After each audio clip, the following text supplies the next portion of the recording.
Hello everyone, and welcome back to a Chit Chat with Cass. I hope your weekend has been going well. As always, you are listening to this podcast on one of three places: YouTube, SoundCloud, or iTunes. So thank you all for listening. Today we will be chatting all about superheroes. Clearly, there are so many superheroes out there in comics, TV shows, movies, and more. So I will be focusing on just some of my favorites from over the years and just kind of chatting about my introduction to them, or, reasons why I tend to consider them my favorites, I guess you could say. Really how I was first introduced to them, or where I watched them, TV shows, movies, animated series, or the comic storylines I'm familiar with. I will be talking about a variety of references in this episode, and I am going to try and keep this major spoiler free for the most part, but just please be warned that some superhero spoilers are kind of hard to avoid when you're talking about the character in general. Now for this episode, I will be just talking about the DC characters, as it's where most of my favorites are, and DC is really what I grew up with. If you are interested in seeing maybe a Marvel version of this or something else, be sure to let me know. For now, let's dive right in. So it is safe to say that I grew up with more DC characters than Marvel or any other comic sources, really. So let's go ahead and start with a big one. So my first introduction to superheroes was Batman, and there is just so much Batman movies, shows, comics, stories to consume. We just have so much Batman out there. My family introduced me to the 1966 Batman show at a pretty early age. That's with Adam West as Batman and, Burt Ward as Robin and so on. That gave me all the introduction to Batman and all the characters relating to him, Batman or Bruce Wayne. The good guys, the bad guys, and everyone in between. It was a nice introduction for me, and being as the show was from the 60s, it was very funny and not too dark for, little itty bitty Cassie. From there, I also loved the 92 Batman animated series as well. That is some amazing stuff, and I'd still actually watch that show today. I need to buy it or stream it on something because it was just a lot of really good Batman related content. In that, Kevin Conroy did the voice of Batman for that animated series, and actually a lot of the animated movies as well. He's, to this day, one of my top Batman still, because even if I just hear his voice, anytime I hear him in interviews or other things, I just immediately think to Batman. And that's probably because I watched the animated series so much as a kid. That series was also another great introduction to all of the Gotham characters at a pretty young age for me.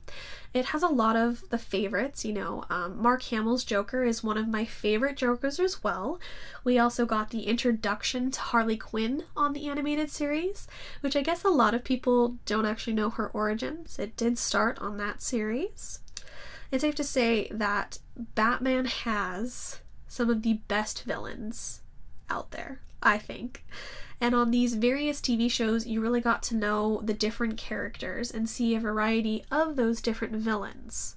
I could probably do a whole other podcast just about the Batman villains because I love so many of them, and like I said, Batman easily has the best villains. You can compare him to some of the other villains that other heroes have, but really, Batman has the best ones. So as I said, there are so many different Batman references. I also really loved Mask of the Phantasm. That's a great Batman movie. I also was into Sub-Zero, was another good one I enjoyed as a kid. We go into the Tim Burton Batman movies, which I also liked very much and enjoyed those. Although Penguin did scare the shit out of me when I saw him in Batman Returns. I still watched it anyway, but he was very creepy in that. And then we go into the more corny Batman movies, if you will.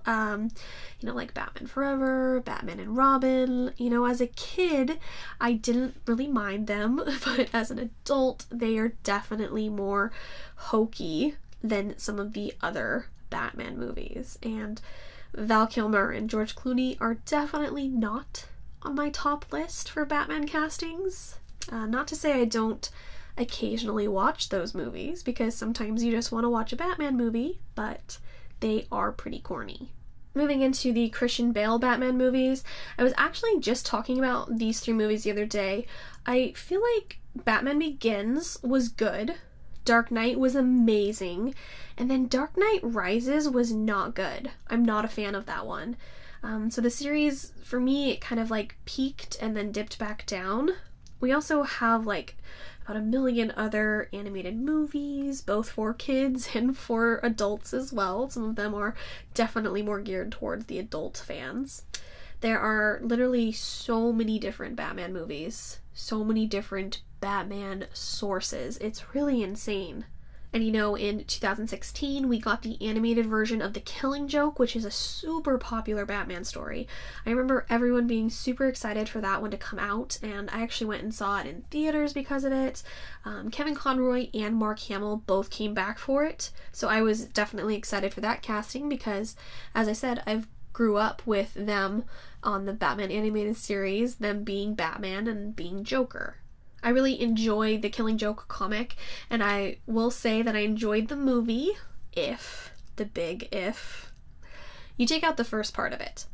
They added in some scenes relating to Barbara and Bruce that I didn't think was necessary at all. I really was not a fan of it, and I kind of have to block out the beginning of that movie now. If you skip to where like the actual Killing Joke story starts, then the movie's great. But the added in stuff that they did with Barbara and Bruce was just completely unneeded.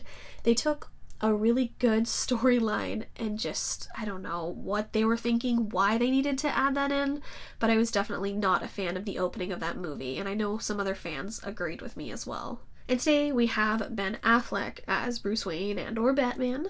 When he was first cast, being totally honest, I was so against it. I thought it was a horrible idea. I'm always usually more interested in unknown people being cast as such big characters, but he did kind of grow on me. I do enjoy Ben Affleck's version of Bruce Wayne / Batman. I think he makes a good older Batman, you know, one that's gone through some shit. We all know about it, without repeating the same storylines over and over again. Like, as I said, we have so many references to Batman, so we don't need to see the same storyline over and over again. I think that would be very boring. So instead, with this new series we get, this Affleck Batman, we get references to his past experiences, like the Joker and Harley flashbacks, or the Penguin reference that Alfred gave us, the past Robin suits, and so on.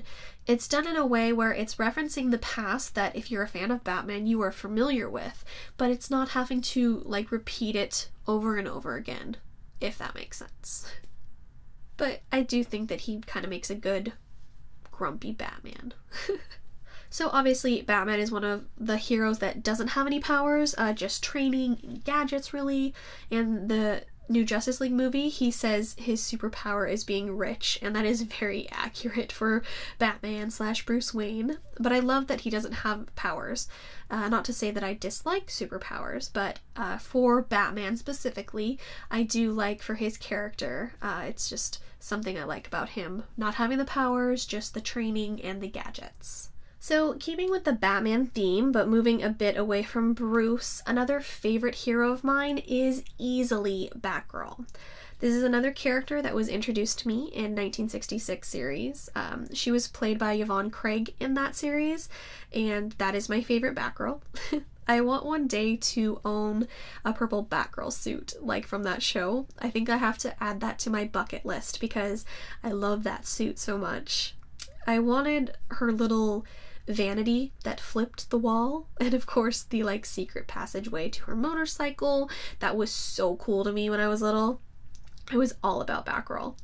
And the same went in the animated series, where we got to see more of her, and then she continued into other animated movies like Sub-Zero that I mentioned earlier, and of course Barbara is a big part of The Killing Joke and so many other movies or series that Batgirl has been featured in. Just a lot of good Barbara content out there as well. Now, the character was featured in the Batman and Robin movie, but being as this movie was so corny, it wasn't the best representation of her, and they totally changed the character.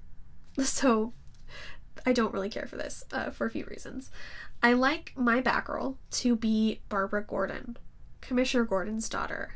But in this movie, she was like switched to Alfred's niece instead, and she was Barbara Wilson, I believe. I didn't really have a problem with Alicia Silverstone's performance, really. I mean, the whole movie was corny, but just those switches and changes, they made me not refer to her as like a normal Batgirl, if that makes any sense. I guess in my mind, that movie didn't really count as a Batgirl movie because I want to see like Barbara Gordon, hopefully. We are supposed to be getting a Batgirl standalone movie from Joss Whedon. I'm anxiously waiting to see who is cast as Barbara and what angle they're going with. Considering it's supposed to be a standalone, no one is quite sure if they will tie into the Ben Affleck Batman or not, if it will be on its own, what angle. Hopefully she'll be Barbara Gordon. I have no idea. I'm really just hoping for a good Batgirl movie. Until then, Yvonne Craig will remain my go-to Batgirl. So if you're familiar with the character, then you know that Batgirl turns into Oracle eventually. That's been featured in various comics, of course, and animated movies, but it was really the main focus of a show called Birds of Prey, which is one of my favorites from when I was a kid. That kind of leads us into our next character, and that is Huntress, or Helena Kyle, or Helena Wayne. Depends on what you were reading or watching for what her name is, but Birds of Prey was mostly focused around her. Barbara as Oracle, and Dinah Lance, aka Black Canary's daughter. Don't worry, we'll get back into Canary in a bit.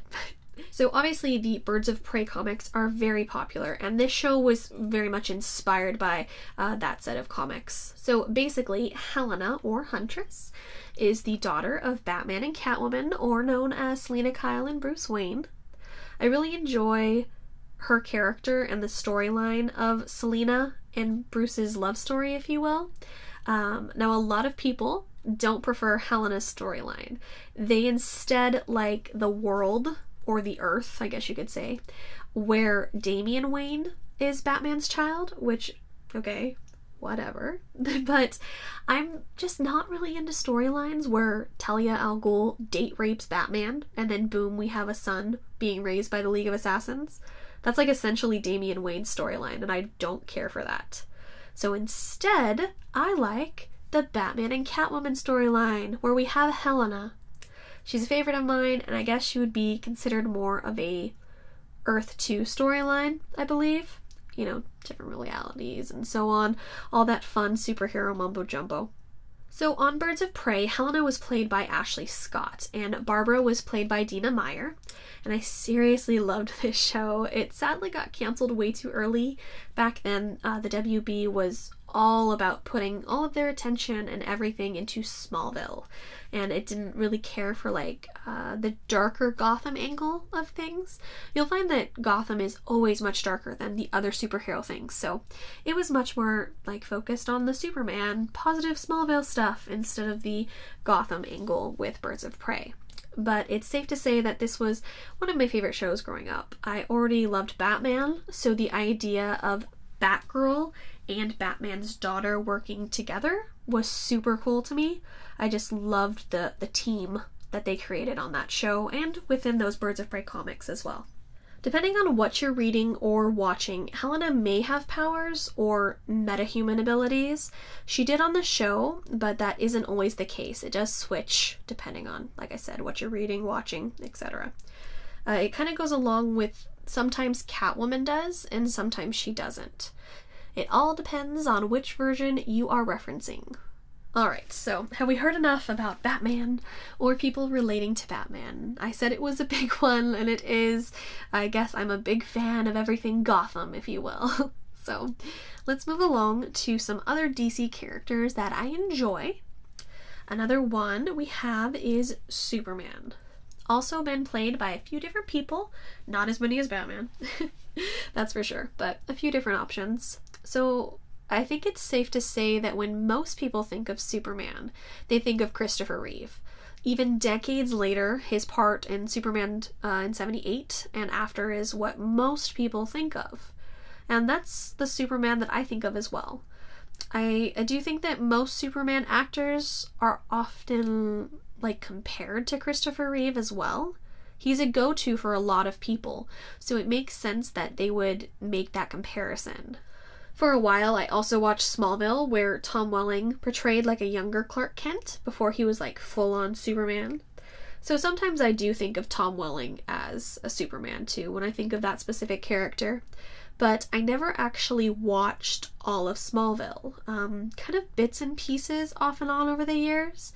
It's probably a show that I'll go back and binge watch at some point, just because I do enjoy, superheroes. I do enjoy Superman, so why not? But it's just something that I haven't actually sat down and watched all the way through, but I did enjoy parts that I've seen off and on over the years. Let's see, we also had Brandon Routh as Superman in the 2006 Superman Returns. I feel like his portrayal of Superman is super tragic, because I think he looks so great, so perfect for the part, and he wasn't horrible in the movie. Like, let's say that again, Brandon's performance wasn't horrible, but the movie itself was pretty damn horrible.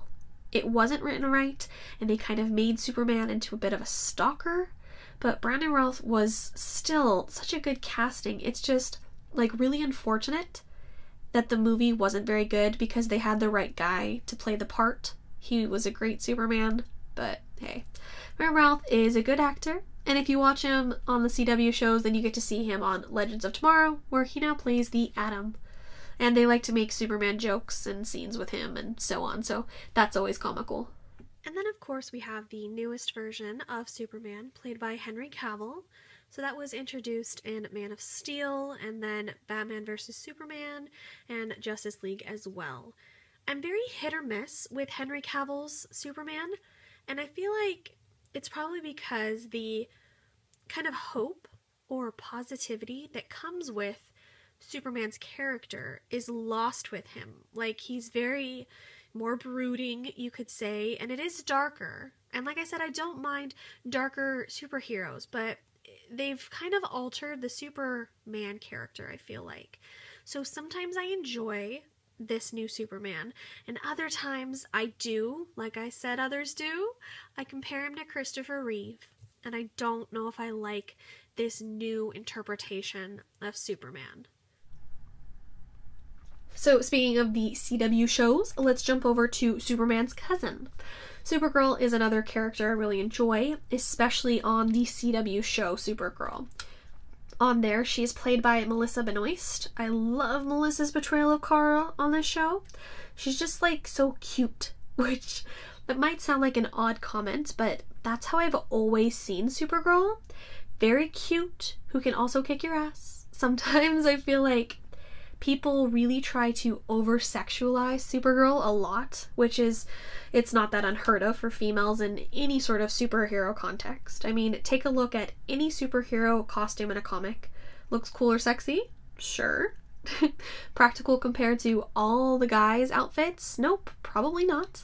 But I do sometimes see the pushed sexiness on Supergirl's character, kind of like on Smallville. I know that was kind of something I noticed on the bits that I've seen. But on Supergirl, I really enjoyed their Kara, and I like the cute Kara and badass Supergirl. I think that Melissa does a very good portrayal of the character, or how I would like the character to be seen.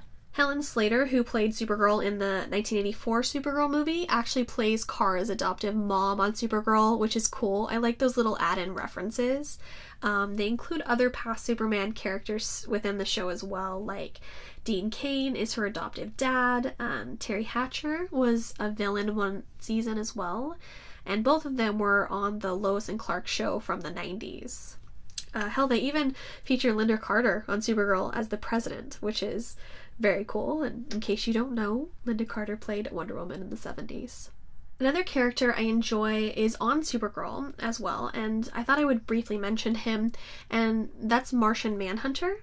I actually personally didn't know a lot about this character or his background. I do know he was on Smallville as well and other sources, but I personally just didn't know much about him. I've learned a lot more about his character through Supergirl and reading up as well. but he's grown to be one of my favorites of mine, especially on the show. He's played by David Harwood, I think I'm saying that right, and he's easily one of my favorite parts to that TV show. Whether it's part of running the DEO, or his storylines with Kara or her sister Alex, even his backstory bits from Mars, I just really enjoy his character.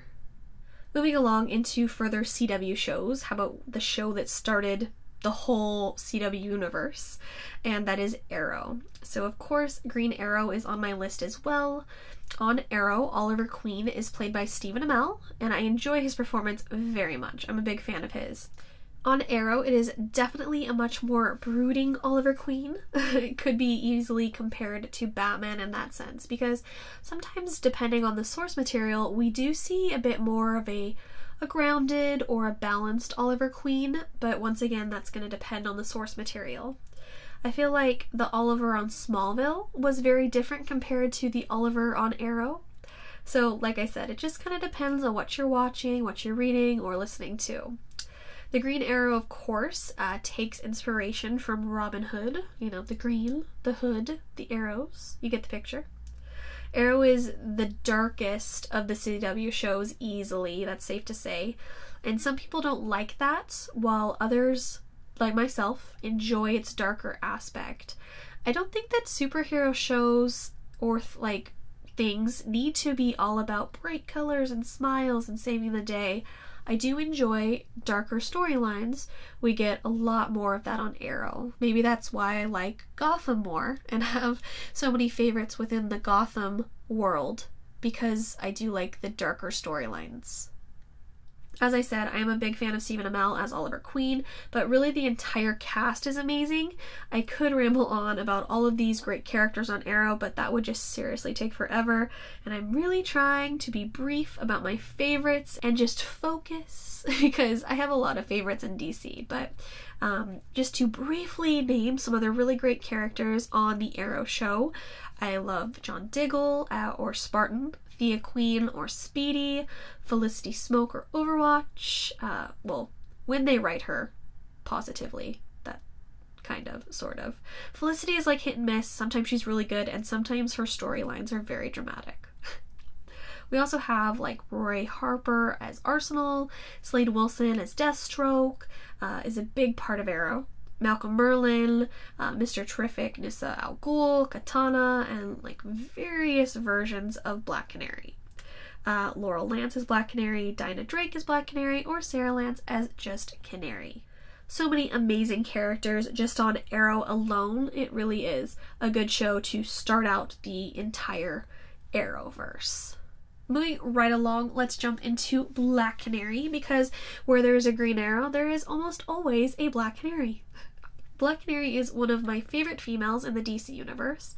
She actually inspired my second YouTube channel name.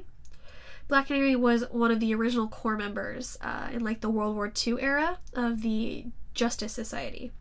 She's almost always like an expert martial artist, and of course the famous Canary Cry as well. So with any superhero character, there are different versions or takes on the characters. Just like I've said with the others, it really depends on what you're watching, you're reading, listening to, etc. I was first introduced to Black Canary on the TV show Birds of Prey, like I had previously mentioned. Now, Black Canary was played by Lori Loughlin, but she was only in a single episode. Her daughter was actually the main character on Birds of Prey, and her name was Dinah Lance, which is often Black Canary's real identity. From there, I dove into some of the Birds of Prey comics, where of course Canary is a big part, fishnets and all. I do know that Black Canary was on Smallville as well, but I haven't seen those bits of the show, so I can't really talk about that much. Black Canary got a huge resurgence, if you will, when she was introduced on Arrow. Now this is once again where shows or movies take bits from the comics and kind of make it their own, because there have been a few different versions of Canary on Arrow, all of which differ from the comics. It started with just Canary, played by Katie Lotz, and this was my favorite Canary. As I said, the character did inspire my second channel name, and that was a big part to Katie Lotz's performance. Canary became one of my favorite DC characters. Canary on Arrow was Sarah Lance, so keeping that Lance name but making it slightly different. This version of Canary was trained by the League of Assassins and just an overall badass, if you will. But she did not have the Canary cry, so that was kind of different than the standard Black Canary character that you get. Without giving a million spoilers, the title then moved on to Laurel Lance, whose real name is Dinah Laurel Lance, referencing that name once again. She is played by Katie Cassidy, and this version was actually called Black Canary, not just Canary on the show. And she did introduce the Canary cry that was basically made from tech. It wasn't a superpower, but hey, at least they gave her a Canary cry. That was pretty cool. From there, the title once again moved on to Dinah Drake, which references the original Black Canary origins. She is played by Juliana Harkavy, and then this time they actually give her a superpower. And they made the Canary cry like a full-on real power cry. It looks really great, like how it's supposed to in the comics, so that's always appreciated. So yes, lots of different versions of Black Canary on Arrow, and even the show Legends of Tomorrow now, because Katie Lutz is on Legends now as White Canary. So I was very happy to see that. As I said, I love her, and I love the character of Sarah Lance, so I would be happy to take as much Sarah as possible. She's amazing and a badass, and she continues to be a amazing badass captain on Legends with all the great cast as well. We get a lot of good characters through the whole of the CW shows, and on Legends you get like characters like Firestorm, the Atom, Rip Hunter, Hawkgirl, Hawkman, Heatwave and Captain Cold, Vixen, Steel, and probably a bunch of others that I'm totally forgetting right now. But I am a big fan of the CW shows, if you haven't realized already. So keeping in the Arrowverse of things, our next character is the Flash, and the CW show was honestly a big introduction to the character for me. Of course, I had heard of the Flash. Like I said, I grew up with DC, so I knew all of the main like Justice League members. I just didn't know like maybe as much as I did about Batman or Batgirl, you know. Those were the big ones, but I had heard of the Flash. I just couldn't tell you much about him besides, you know, he can run fast. I never did watch the 90s Flash show starring John Wesley Shipp, so really this was my big introduction of Barry Allen was on the CW. And this is another show that I really enjoy the whole cast. Grant Gustin plays Barry, and he's super enjoyable to watch on this show. This show is very different to Arrow. Arrow is darker, like I said. It's the darkest of the CW shows, really. And The Flash is a lot more upbeat, lighthearted, more bright, if you will. And I do enjoy both sides to the dark and the light. CW's portrayal of Barry Allen and Oliver Queen have them as very different characters, which actually works out pretty great for some comedy bits when you have Barry and Oliver together in scenes, because they're so different and the way they approach things is so very different.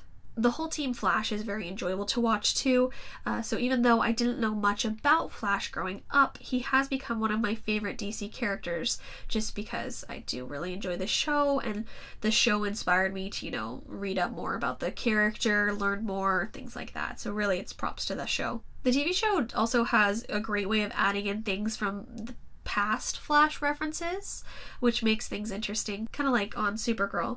But Barry from the 90s show, John Wesley Shipp, actually plays Barry's dad in the new show.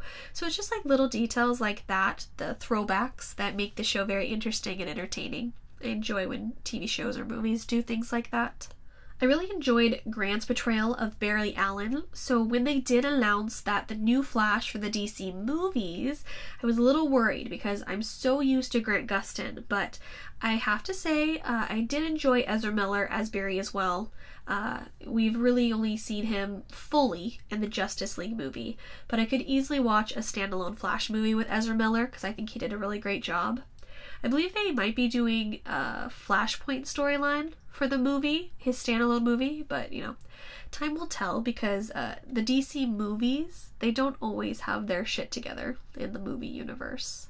The last character I wanted to mention for the DC fans is, of course, Wonder Woman. This is another character that I was very familiar with growing up. I remember borrowing tapes of the 70s Wonder Woman TV show with Linda Carter, even have some Wonder Woman comics as well. So I was very excited when I heard about them bringing Wonder Woman to the big screen. And of course, with her introduction in Batman vs. Superman, and then her own movie, and again in Justice League, I am a fan of Gal Gadot's Wonder Woman, and it makes me happy that Wonder Woman movie did so well.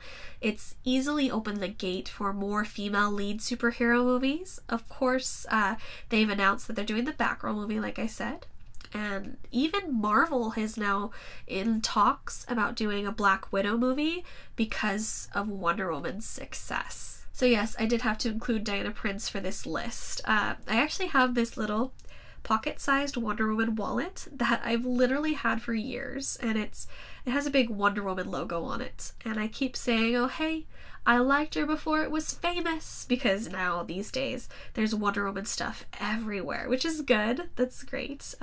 Just really great to see her on the big screen, and I really enjoyed that movie. And I love seeing all the little girls dressed up as her. It's very adorable, but I'm a sucker for all the little cosplayers for like any of my favorite female leads of like any genre. Not just superhero, sci-fi, all of that. I love the little cosplayers. They're so cute. I do hope if they make another Wonder Woman movie, they bring back Patty Jenkins to direct, because she did such a good job the first time around, and honestly didn't add in some of the more questionable shots of like Wonder Woman's ass like they did in Justice League. Some of that like kind of ticked me off, because, you know, I don't need the over sexualized superhero. Some people will disagree with me, but it's not needed. They didn't have to do that in the Wonder Woman movie, so let's not do it in future Justice League movies. Being a fan of like the 70s TV show with Linda Carter, it's so cool to see like Linda Carter and Gal Gadot together, like doing like little press things or red carpets or whatever. It's very cool to see like the different generations of Wonder Woman. So guys, that is all I got. There are so many DC characters I'm leaving out, but I just tried to narrow it down to like roughly 10 characters that I currently consider to be my favorite in the DC universe. As you heard, some of them are inspired by comic bits, others are from TV shows, movies, cartoons, and just all of the mix of the DC storylines together, creating my favorite group of characters. Just lots of DC characters that I do love and love to fangirl over. And I gotta love all of the CW crossovers, because that brings a bunch of the amazing DC characters all together, and those crossover episodes are so amazing. I would love for all of my DC characters to cross over into one big movie. That would be like an awesome dream come true, but I think I'll keep dreaming on that one. I do hope you guys have enjoyed this episode of the podcast. As always, if you guys have any suggestions for future topics or episodes, please just let me know. And I do like to hear your guys' feedback too. So drop in the comments, who are your favorite DC superheroes? Thanks so much for listening, guys, and I will catch you on the next episode of Chit Chat with Cass.